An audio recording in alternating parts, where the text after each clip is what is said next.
रसूलुल्लाह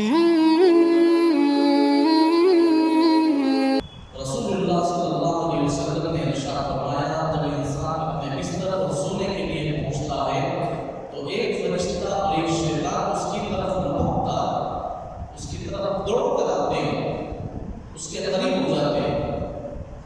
शैतान कहता है कि अपनी बेदारी को बुराई पर खत्म कर, फरिश्ता कहता है कि खैर पर खत्म कर। अगर वो अल्लाह के जिक्र में मशगूल होने के बाद सोता है तो रात भर फरिश्ता उसकी हिफाजत करता है। हम में से कितने ऐसे हैं जिनकी फरिश्ते हिफाजत नहीं करते? सच बोलो, रात को सोते सोते हमारा हाथों से मोबाइल छूटता नहीं? छूटता कि नहीं छूटता? देखते देखते मुंह छोड़ा सो जाए। फरिश्ते का हिफाजत करते हैं हमारा।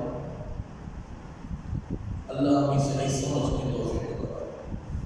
हुजूर सल्लल्लाहु अलैहि वसल्लम की छोटी छोटी और एक सुन्नत को अल्लाह हमें अमल की तौफीक दे। अगर सोते वक्त भी इस्तेमाल करते हैं तो नींद झुकाता है तो फौरन क्या करो? फोन ऑफ करके नेट ऑफ करो।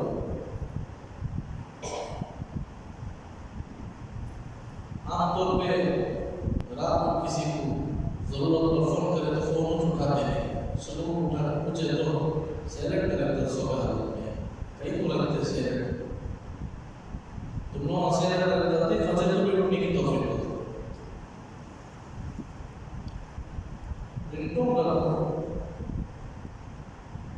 वो वक्त में तुम नमाज को मौका होता उठने के वास्ते, अलार्म रखे तो उठने का मौका होता, कोई काम किया तो उठाने का मौका होता। किसी क्या सख्त जरूरत है मालूम नहीं, मामूली फोन ऑफ करा, ये सब नहीं। अपनी जरूरत के साथ दूसरों की जरूरत